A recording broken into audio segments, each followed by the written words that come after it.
Seja muito bem-vindo ao curso de Psicanálise Clínica. Sou o professor Rogério de Souza e estarei aqui instruindo você um pouco sobre a teoria psicanalítica, tá bem?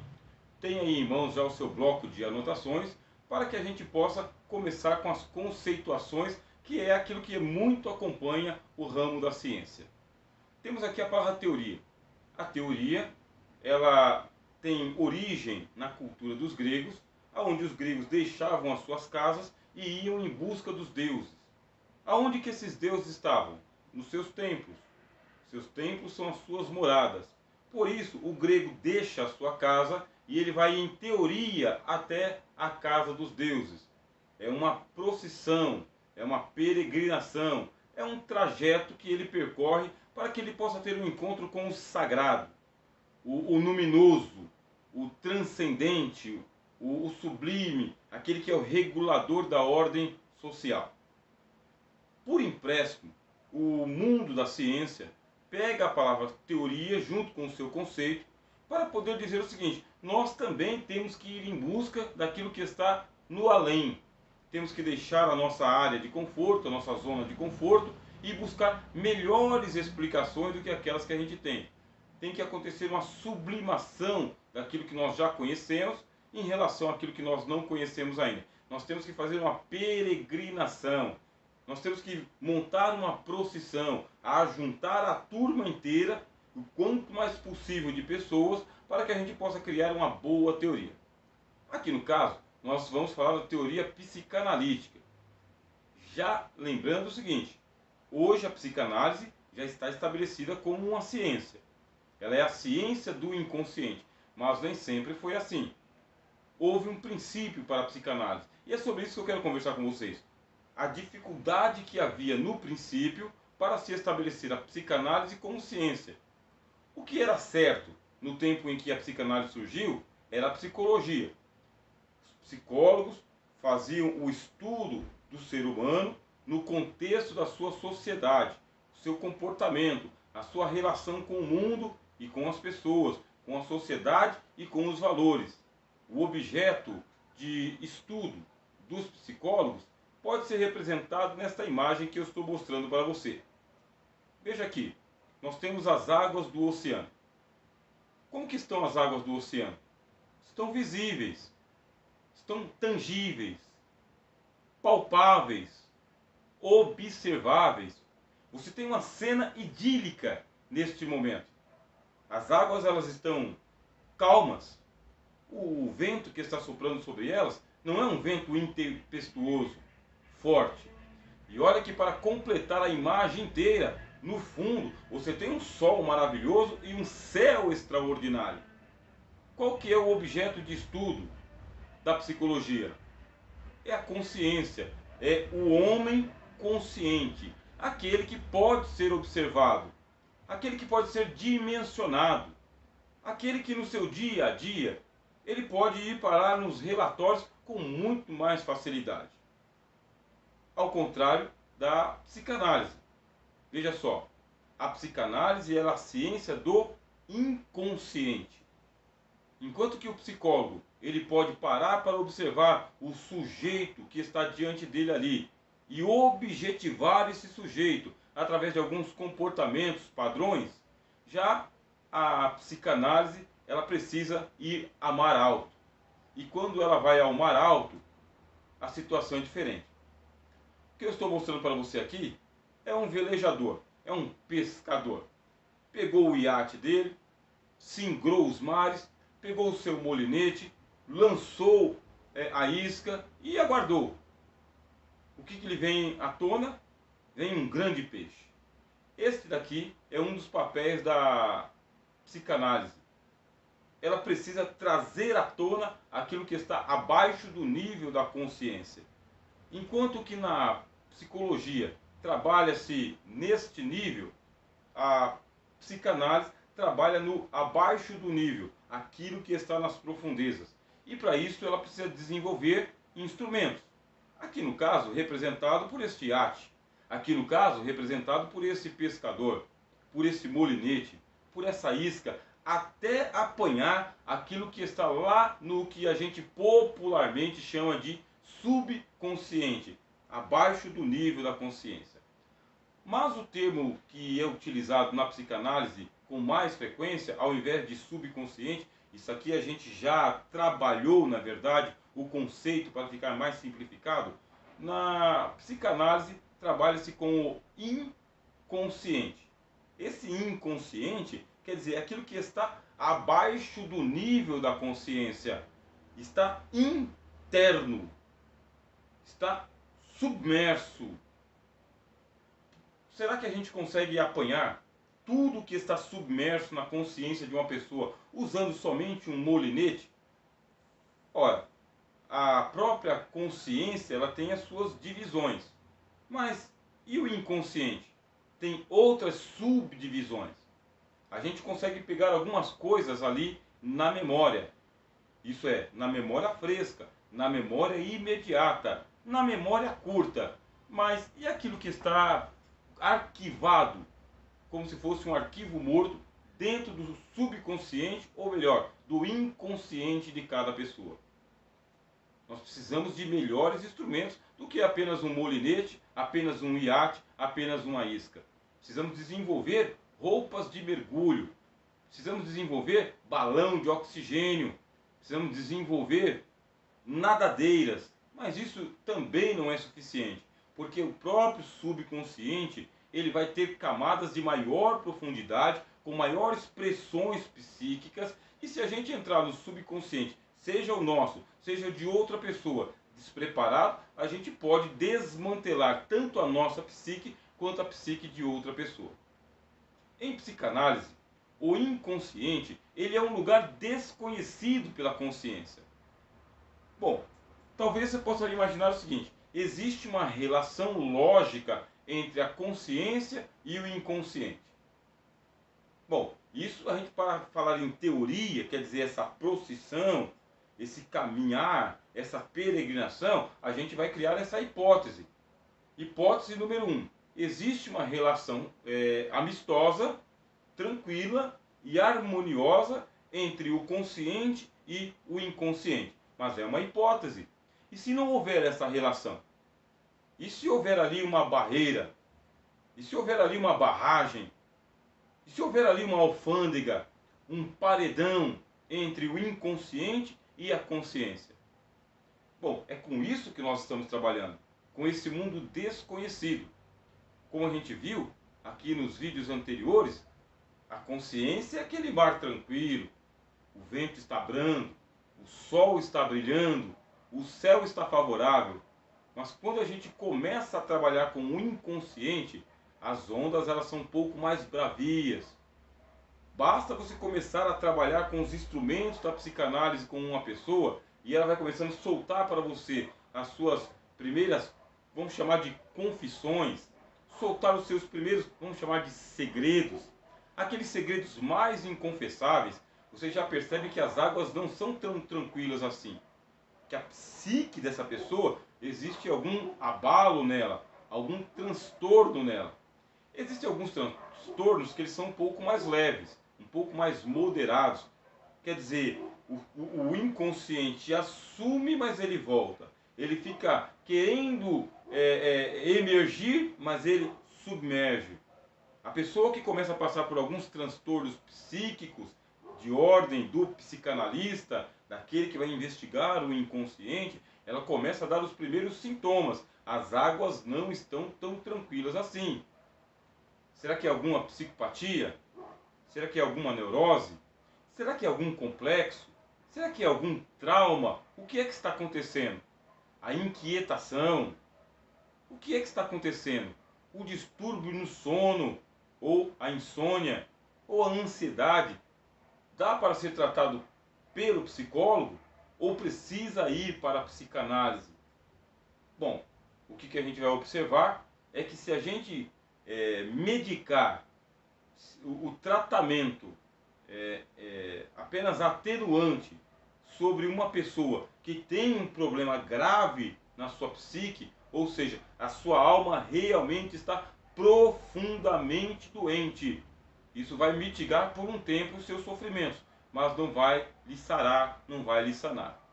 Bom, se no vídeo anterior você percebeu que as águas começaram a se movimentar, esta pessoa que está sofrendo com algum transtorno grave, ela vai sofrer do que historicamente é chamado de histeria. Desde os tempos dos primeiros médicos gregos, utiliza-se o conceito de histeria. E em que sentido que eles usavam a palavra histerias, como Hipócrates, por exemplo?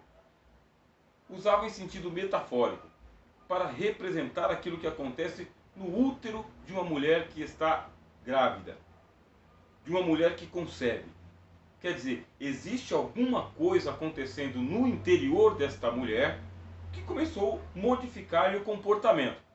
Antes de engravidar, antes de conceber, uma mulher, uma adolescente, ela tinha lá o seu ciclo menstrual e o seu comportamento era mais ou menos linear.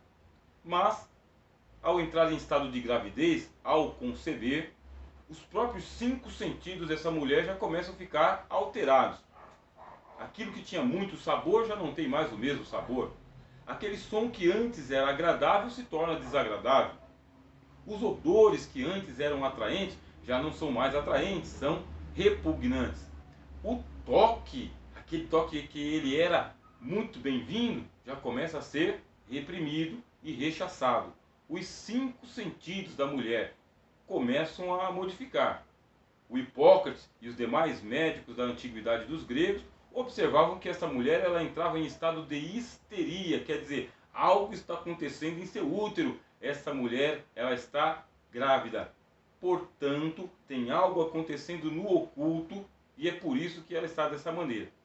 Bom, a histeria ela tem diversos sintomas e ela é tratada na psicanálise justamente para identificar. Esse quadro aqui não é só para o psicólogo. O psicólogo pode atenuar a situação, mas esse quadro aqui, ele é psicanalítico. Bom, a psicanálise ela vai surgir num contexto da Europa, onde tudo está sendo contestado. Havia uma filosofia corrente no tempo em que o pai da psicanálise propôs as primeiras teorias, que era a filosofia analítica. Os filósofos analíticos, eles queriam analisar o indivíduo e a realidade e a linguagem e o pensamento em separado. Bom, você é um estudioso, eu acredito. Você é uma estudiosa, eu acredito. Se vocês voltar um pouco na história da filosofia, você vai encontrar a época do racionalismo, o surgimento do racionalismo cartesiano, René Descartes. E o René Descartes, ele vai tentar matematizar o mundo. E para matematizar o mundo, é preciso cortá-lo em pedaços, fragmentá-lo. A realidade não pode ser aprendida de um jeito só, numa sentada só, por uma pessoa só e por uma ciência só. René Descartes, matematizando o mundo, quer dizer, criando aquela lógica cartesiana, ele propõe que nós temos que compartimentar, dividir para compreender. É chamado método cartesiano, que pressupõe 4 fases.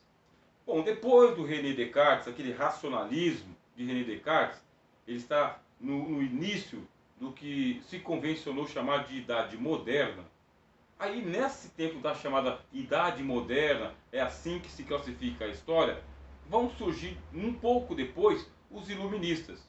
Os filósofos iluministas são aqueles que pegam a razão, que o René Descartes disse tem que estar no centro das nossas investigações.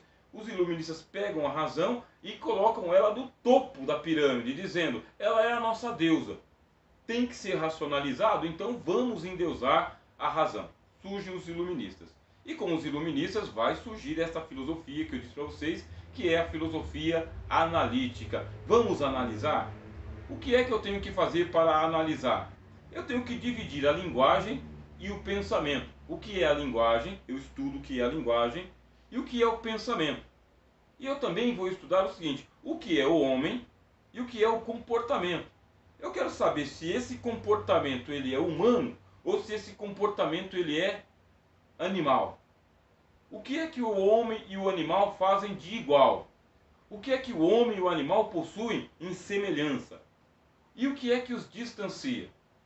Bom, uma lógica bem simples, para a gente dar continuidade aqui ao nosso estudo. O que distancia o homem do animal é a consciência que o homem tem do mundo, é a consciência que o homem tem de si e a consciência que o homem tem da sua morte. O homem possui uma consciência. Bom, até aqui nós estamos no campo da psicologia e na filosofia, mas a psicanálise ela vai dizer, juntamente com os filósofos analíticos, que existe uma irracionalidade no pensamento e uma irracionalidade nas palavras. Quer dizer, o comportamento humano ele pode até ser classificado em algumas categorias, mas alguns comportamentos do homem são comportamentos animais, irracionais, ilógicos, não cabem no plano cartesiano. É aqui que cabe o conceito de histeria. Todo ser humano possui esta potencialidade, como vai dizer o filósofo Aristóteles, para se tornar histérico. Todo ser humano ele tem um útero.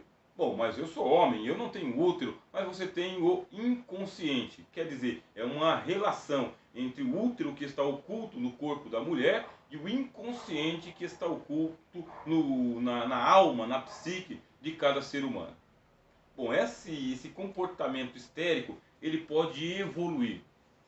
E como que ele evolui? Se lá no princípio, quando nós começamos aqui o nosso estudo deste momento, eu disse para vocês que as águas estavam tranquilas, calmas, o vento estava soprando de uma maneira branda, o sol estava brilhando extraordinariamente.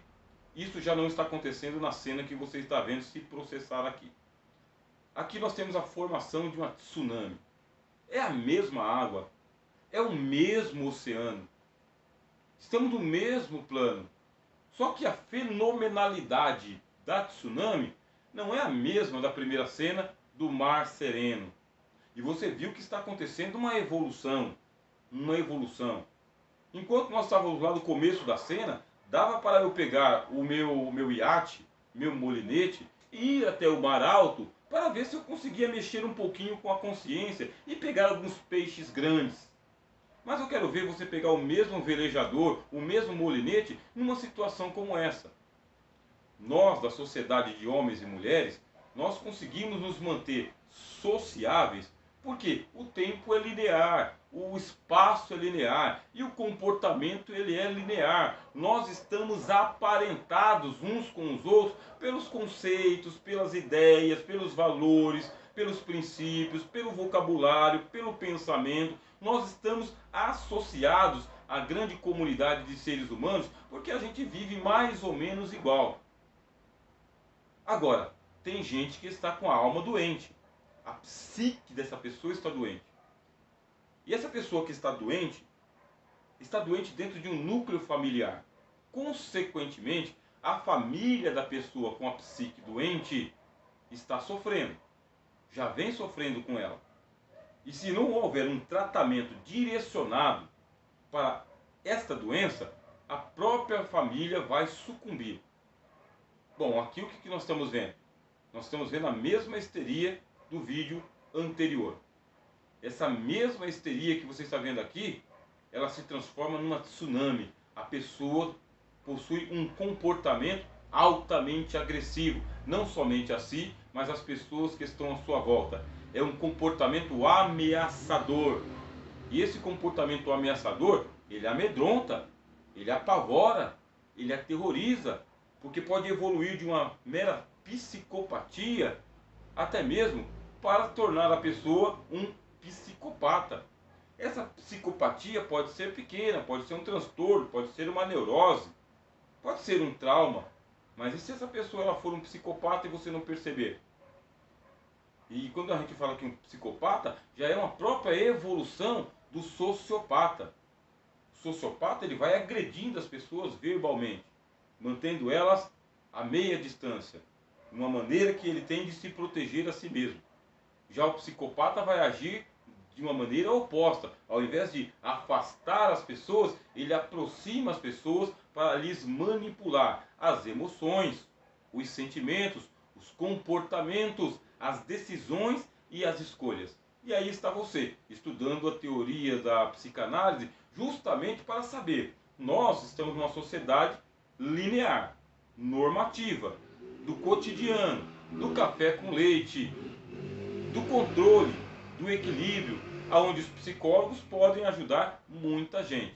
Só que tem pessoa que já passou da linha, já avançou o sinal, e essa pessoa aqui pode se transformar numa grande tsunami para a sociedade inteira. Você imagina um serial killer, por exemplo. Serial killer, ele é uma pessoa que, quem foi que desconfiou que ele seria alguém que matava em série? E mata em série seguindo um padrão, e é um padrão com requintes de crueldade. Problema, ele não sente a crueldade, ele precisa matar alguém de uma maneira sádica, se satisfazendo com o jogo de intrigas, para que ele possa manter a sua existencialidade. É o que você está vendo na cena, é uma tsunami engolindo uma cidade inteira. Se aqui na primeira cena estava apenas ameaçando chegar até algumas casas, agora ele já chegou, e não apenas em algumas casas. E por quê? Porque aqueles que sofrem de transtornos psíquicos da ordem da psicanálise, esses podem se tornar sim altamente nocivos para toda uma sociedade. Alguém que planeja durante anos e anos, sem levantar a menor suspeita, entrar numa escola e chacinar crianças, homens bombas, pessoas que pertencem aí às mais diversas seitas secretas, que ficam maquinando, planejando, investindo como é que eles vão dar o bote da serpente. Bom, isso eu estou falando em termos gerais, porque de acordo com a teoria psicanalítica, qualquer um de nós pode estar sujeito a sofrer uma psicopatia. Isso por quê? Porque o inconsciente, este nível da natureza humana, esse nível da natureza da psique, o inconsciente, ele é latente. Eu quero que você trabalhe os conceitos do latente e do patente. O que é o latente? Latente é aquilo que vai batendo dos lados, tá bem? Dos lados. Para simplificar para você, é latente, fica latejando. Por ficar latejando, o inconsciente ele faz o quê? Neste momento eu estou explicando para você a teoria psicanalítica.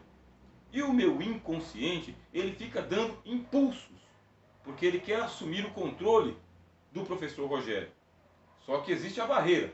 E qual que é a barreira? É aquele bloqueio que eu falei para vocês no começo dessa aula, que é o bloqueio da consciência. A consciência é um paredão.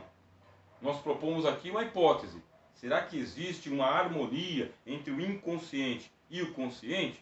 Se houver uma harmonia, basta eu pegar o meu molinete, o meu iate, e lançar a isca, e ir lá no meu inconsciente e puxar memórias, e traumas, e psicopatias, e tratar aqui no nível do consciente.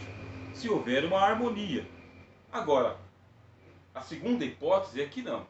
É que o inconsciente, ele é essa potência que nós temos, tanto para fazer o mundo maravilhoso, mundo paradisíaco, com anjos e gente boa, com as melhores instituições e os melhores valores, quanto pode também desencadear aqui um homem perverso. Alguém que, por uma megalomania, mania de grandeza, e essa mania de grandeza não é aquele impulso que eu tenho de vez em quando conquistar um status melhor. Um megalomaníaco, ele é aquele que está sempre insatisfeito com o mundo do tamanho que é, com o mundo que ele tem em mãos, com o poder que ele tem em mãos, com o patrimônio que ele constrói. O megalomaníaco precisa realmente aglutinar patrimônio sobre patrimônio, valor sobre valor, riqueza sobre riqueza, poder sobre poder, mas ele nunca se satisfaz. Ele é o eterno insatisfeito. É o mesmo mar. É a mesma natureza humana. É a mesma inconsciência. Por que que em algumas pessoas o inconsciente assume o consciente? E a pessoa desenvolve, inclusive, múltiplas personalidades. As máscaras que estão no inconsciente da pessoa, elas são vestidas e revestidas umas sobre as outras. Bom, para trabalhar esse problema, e é um grandioso problema, surgiu a psicanálise também e o psicanalista. Quer dizer, a psicanálise é a ciência, ela tem a sua gênese. A gênese dela é trabalhar aquilo que a psicologia não trabalha.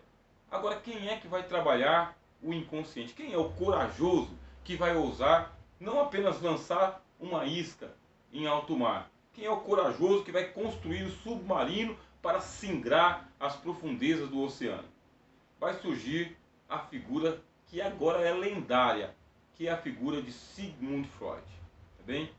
Sigmund Freud, ele trabalhou duas tópicas. Na primeira tópica, ele fala do consciente e ele fala do pré-consciente. Na segunda tópica, ele pega o submarino, que é a psicanálise, e ele vai mais profundo ainda no inconsciente. Ele percebe que o pré-consciente tem subdivisões. Não vou adiantar mais essa aula, tá bem?